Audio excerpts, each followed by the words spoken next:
మీ ఎలాంటి వ్యాపార ప్రకటనలకైనా వెంటనే మా ఛానల్ సంప్రదించండి. ప్రస్తుతం మనతో పాటు ప్రముఖ ఆధ్యాత్మికవేత్త వేదిక్ ఆస్ట్రాలజర్ గొనుగొంట్ల సురేష్ బాబు గారు ఉన్నారు. గురువుగారితో మాట్లాడేద్దాం. నమస్కారం గురుగారు. ఓం గం గణపతయే నమః. స్వర్ణలక్ష్మీ దేవియే నమోస్తుతే. పరబ్రహ్మ స్వరూపిణి నమోస్తుతే. రాజ్యం దేహి ధనం దేహి సర్వకామాంచ దేహి మే. మణికంఠ గారు నమస్కారం. గురుగారు, ఫిబ్రవరి మాసం విశేషంగా మనకి ఈ మాసంలోనే మహాశివరాత్రి ఉంది. సో మీనరాశి వాళ్ళకి ప్రత్యేకంగా ఈ నెల ఎలా ఉండబోతుంది, మహాశివరాత్రిని ఎలా వినియోగించుకుంటే ఈ మాసం వీళ్ళకి ప్రత్యేకంగా ఉంటుందంటారు? సో మీనరాశి 2025లో బాగా సఫర్ అయిన రాశులు వీళ్ళు ఒకళ్ళు. 2026లో కూడా వీళ్ళకి ఇంపాక్ట్ వీళ్ళకి కొంచెం ఉంటుందండి. ఎందుకంటే వీళ్ళకి ఏలినాటి శని బాగా పీక్ స్టేజ్లో ఉంది అన్నది వాళ్ళు గ్రహించుకోవాలి, ఫస్ట్ యాక్సెప్ట్ చేసుకోవాలి. ఉంటే ఏంటి, స్లోగా ఉంటుంది, దూకుడుగా వ్యవహారం ఉండదు. ఉంటే ఏంటి, ఇంతకుముందులాగా మన ఇష్టం వచ్చినట్టు బిహేవ్ చేస్తే కుదరదు, చాలా డిసిప్లిన్డ్గా ఉండాలి. ఉంటే ఏంటి అంటే ఆధ్యాత్మికంగా ఇంటర్నల్గా మిమ్మల్ని మీరు అసెస్మెంట్ చేసుకోవాలి. బయట వాళ్ళని చూసి మీరు అసెస్మెంట్ చేసుకోవటం కాదు. ఇలా చేసుకుంటూ వెళ్ళిపోతే స్లోగా స్టడీగా కాన్స్టెంట్గా ఉంటే వాళ్ళకి రిజల్ట్ వస్తుంది. ఇంతకుముందు ఉన్నట్లు రాదు. ఈ ఒక్కటి మాత్రం శని మనకి ఒక ఇన్నర్ ట్రాన్స్ఫర్మేషన్కి ఇచ్చే టైం. ఈ టైంలో మనం చూసుకుంటే ఫిబ్రవరి మంత్ మీరు చెప్పిన విధంగా రెండు ముఖ్యమైనవి ఉన్నాయి. ఒకటి మనకి మోడం అయిపోయింది, ముహూర్తాలన్నీ స్టార్ట్ అవుతాయి. 13వ తారీఖున శుక్రమూఢమి త్యాగం అవుతుంది. తర్వాత ఏమవుతుంది, మహాశివరాత్రి వచ్చేస్తుంది. మీరు అడిగిన విధంగా ఈ మీనరాశి వాళ్ళకి ఈ మహాశివరాత్రితో పాటు అన్ని పండుగలు భక్తిగా చేసుకోవడం చాలా ఇంపార్టెంట్. బయటికి వెళ్ళి ఏదేదో చేసేదానికంటే ఇక్కడ ఇంటర్నల్గా చేసుకుంటే చాలా శక్తి వస్తుంది. ఇది time for them internal, not the external అనమాట. ఎవరైతే బయటకు వెళ్ళిపోవాలనుకుంటే వాళ్ళకి కొంచెం ఇబ్బంది పడే అవకాశం ఉంటుంది. నెక్స్ట్, ఈ రాశి వాళ్ళకి ఈ మంత్లో చాలా తటస్థంగా ఉంటుంది. పెద్దగా ఇబ్బంది పెట్టేది అయితే ఏమి ఉండదు. అలా అని పెద్దగా దూకుడుకి వీళ్ళకేదో వచ్చేస్తుంది అన్నట్టు కూడా ఏమీ ఉండదు. ఓవరాల్గా చూసుకుంటే ఏదైనా గ్రహం వీళ్ళకి ఇబ్బంది పెట్టాలి అనుకుంటే ఆ గ్రహం ఇబ్బంది పెట్టే పరిస్థితిలో లేదు. ఏదైనా గ్రహం విపరీతంగా వీళ్ళకి లక్కునిస్తుందంటే అలా కూడా లేదు. టోటల్గా న్యూట్రల్గా ఉండే ఒక మంత్ మనం అనుకోవాలి. అది కూడా ఒక లక్కే. ఎందుకంటే ఈ ఏలినాటి సమయంలో అలా తటస్థంగా ఉండటం కూడా చాలా వరకు ఇంప్రూవ్మెంట్ ఉన్నట్టు గమనించుకోవాలి. ఇందులో నక్షత్రాలు చూసుకుంటే పూర్వభాద్ర 4వ పాదం, ఉత్తరాభాద్ర 1, 2, 3, 4 పాదాలు, రేవతి 1, 2, 3, 4 పాదాలు అంతా మీనరాశిలో ఉంటారు. నెక్స్ట్, మనకి సూర్యుడి యొక్క సంచారం మనం గమనించుకుంటే మిగతా ఏ గ్రహాలన్నీ ఇందులో ఉన్నాయంటే ఫస్ట్ మనం చూసుకుంటే 3వ తారీఖున బుధుడు ఫిబ్రవరి మంత్లో ఎంటర్ అవుతూ ఉన్నారు. మార్పు చలనం ఉంది కుంభరాశిలోకి. సూర్యుడు వచ్చేటప్పటికి 13వ తారీఖున, తర్వాత శుక్రుడు 6వ తారీఖున, దీంతో పాటు కుజుడు మంత్ ఎండ్లో మూవ్ అవుతూ ఉన్నారండి. ఈ మూవ్ అయ్యే దాన్ని బట్టి మనం చూసుకుంటే వీళ్ళకి ఎలా ఉంటుందంటే ఫస్ట్ ఇందులో ఉన్న కొన్ని నక్షత్రాలు మనం పేరు నేమ్ లెటర్ మర్చిపోయామండి. డి, దు, శం, ఝ, దా, దే, దో, చాచి అన్న లెటర్స్ అంతా కూడా వీళ్ళకి ఈ రాశిలో ఉన్న వాళ్ళకి వస్తుంటుంది. ఇన్ని గ్రహాలు మారటంతో వీళ్ళకి అలా ఉంటుంది. దీనికి సూక్ష్మ గోచారం, లఘు గోచారం అంటారు. ఇది మన మహర్షులు చెప్తారు. చాలా సింపుల్ వర్డ్స్లో ఎలా ఉంటుందో హోల్ మనం తెలుసుకోవచ్చు. వీళ్ళకి ఏం చెప్తారు, ధనచ్ఛేదం, భూలాభం, పరాభయం, అర్ధ ప్రాప్తి. ఇది సంస్కృతం.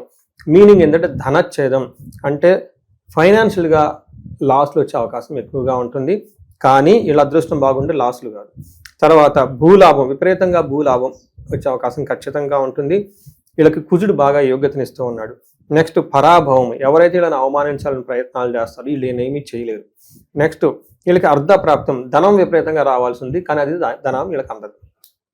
అంటే ఏదైతే చెడు జరగాలో అది జరగదు, ఏదైతే మంచి జరగాలో అది కూడా జరగదు. ఒక తటస్థంగా ఉండే ఒక మంత్ ఈ ఫిబ్రవరి మంత్ అనుకోవాలి.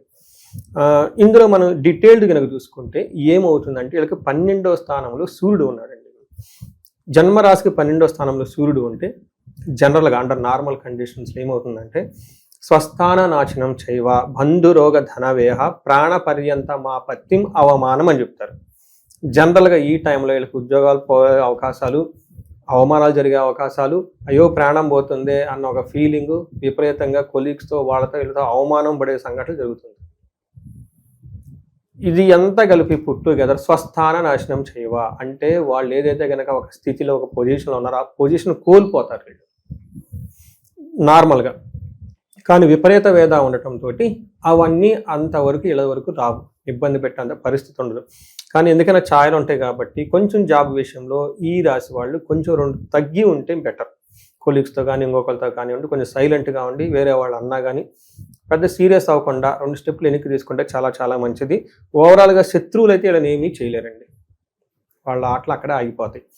దీంతో పాటు కుజుడు వీళ్ళకి 11వ స్థానంలో ఉండి విశేషమైన యోగ్యతను ఇస్తూ ఉన్నాడండి. ఏ ప్రకారంగా బంగారం కొనటం, భూమిని కొనటం, అన్నదమ్ములతో చక్కగా ఉండటం, రిస్క్ టేకింగ్ ఎబిలిటీస్ ఇవన్నిట్లో చాలా చక్కగా ఉంటారు.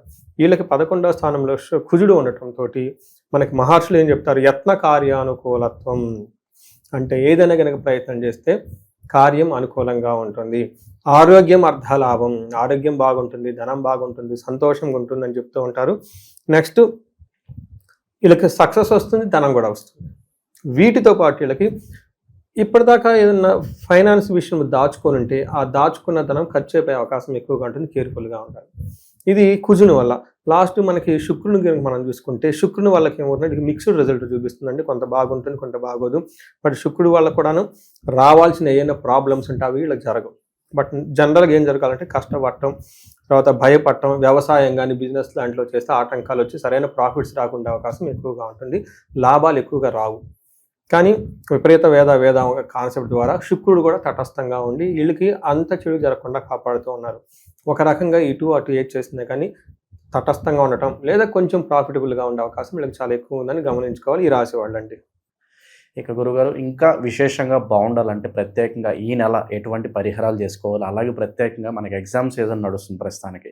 సో స్టూడెంట్స్ అందరికి కూడా పెద్ద పెద్ద పరీక్షలు ఉన్నాయి, మరి బాగా పర్ఫామ్ చేయాలన్నా వాళ్ళు ఆశించిన రిజల్ట్స్ రావాలన్నా కూడా దానికి సంబంధించి కూడా మంచి పరిహారాలు తెలియజేయండి.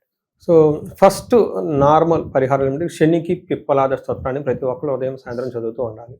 2 శనికి సంపూర్ణ శాంతి పూజలు అంటారంటే జపాలు, దానాలు, తర్పణాలు చేసుకుంటూ ఉండాలి. శనికి సంబంధించి అధిష్టాన దేవత దక్షిణ కాళి అని ఉంటారు అమ్మవారు, ఆ అమ్మవారికి మంత్ర జపం చేయించుకుంటూ ఉండాలి. వీటితో పాటు వీళ్ళంతా వీళ్ళకి శనికి తైలాభిషేకం చేయించుకోవటం, హనుమాన్ చాలీస చదువుకోవడం చాలా చాలా ముఖ్యం. ఈ పర్టికులర్గా ఈ ఫిబ్రవరి మంత్ చూసుకుంటే ఆదిత్య హృదయ స్తోత్రాన్ని చక్కగా చదువుకోగలిగితే ఒక 40-41 డేస్ ఇలాంటి జాబ్లో ఏదైనా ప్రాబ్లం వచ్చినా కానీ ఖచ్చితంగా వీళ్ళకి ఎఫెక్ట్ కాకుండా ఉండే అవకాశం ఎక్కువ ఉంటుంది. ఇది అంతా మనం జనరల్గా చేసేది. అయితే మీరు ఇప్పుడు అకేషన్ అంటే ఎగ్జామ్స్ కాబట్టి అండి, మనకి ఇంజనీరింగ్ సీట్ల గురించి కానివ్వండి. ఇంకా గురుగారు ఈ రాశిలో ఏ నక్షత్రాలు ఉంటాయి, వాళ్ళకి ప్రత్యేకంగా ఈ నెల ఎలా ఉండబోతుంది?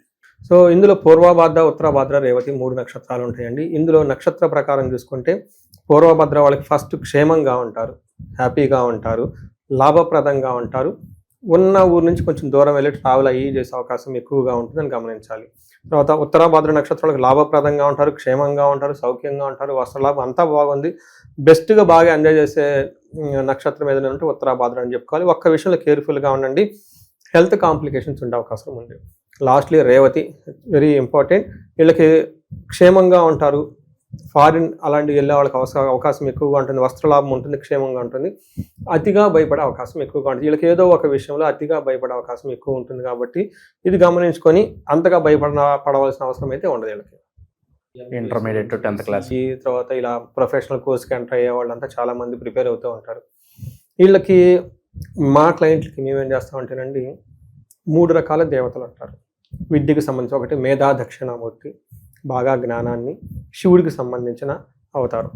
నెక్స్ట్ విష్ణుమూర్తికి సంబంధించి హయగ్రీవ మహామంత్రం అని ఉంటుంది, అది కూడా కొంతమందికి గైడెన్స్ ఇస్తూ ఉంటాం. లాస్ట్లో నీలా సరస్వతీదేవి అని అమ్మవారు అంటారు, అమ్మవారిని కూడా సజెస్ట్ చేస్తాం.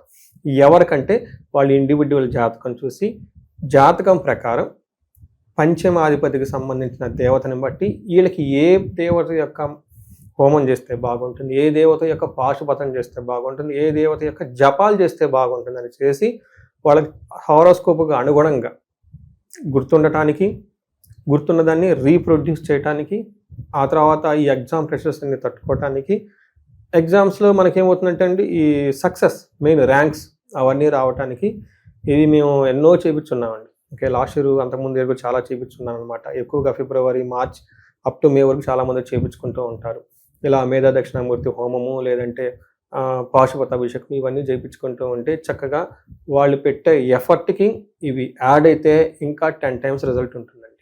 సో ఇవన్నీ ఫస్ట్ ఒకసారి జాతకం చేయించుకుంటే చాలా బాగుంటుంది. అందులో మీనరాశి వాళ్ళకి కొంచెం శని ప్రభావంతో స్లోగా ఉంది కాబట్టి ఇవి చేయించుకుంటే ఇంకొంచెం వాళ్ళు ఫాస్ట్గా వెళ్ళి ముందుకెళ్ళి మంచి మంచి ర్యాంకులు తెచ్చుకోవడానికి అవకాశం ఉంటుందండి. ఓవరాల్గా మీనరాశి వాళ్ళకి ఈ మాసం ప్రత్యేకంగా అన్ని విధాలా మంచి జరగడానికి ఎటువంటి పరిహారాలు చేసుకోవాలి, ఏ విధంగా ఉంటుంది చాలా బాగా వివరించారు. ధన్యవాదాలు. ధన్యవాదాలు.